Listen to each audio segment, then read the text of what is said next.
đó là ngày này chặt năm sam sậpឆ្កែចាក់វាក់សាំងតើហៅមកស៊ីបាយបានមកនោះវាក់សាំងការពារកែផងជំរុះសត្វល្អិតផងឆ្នាំឲ្យមានរោមផងដល់ហើយខ្ញុំអើយនេះ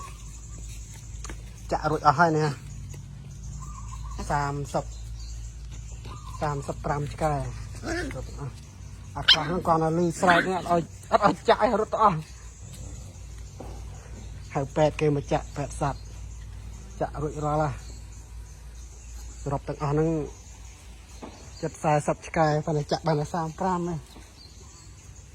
បច្ច័យយកអស់150,000គាត់នៅទៅលើឆ្កែខ្ញុំមើលចាក់វាក់សាំងរណាត់គ្នាដេកមកយប់អេសពេក្រោកជ្រុះរោមចៃតកែក៏សម្បូរទៀតបានចាក់រួចរាល់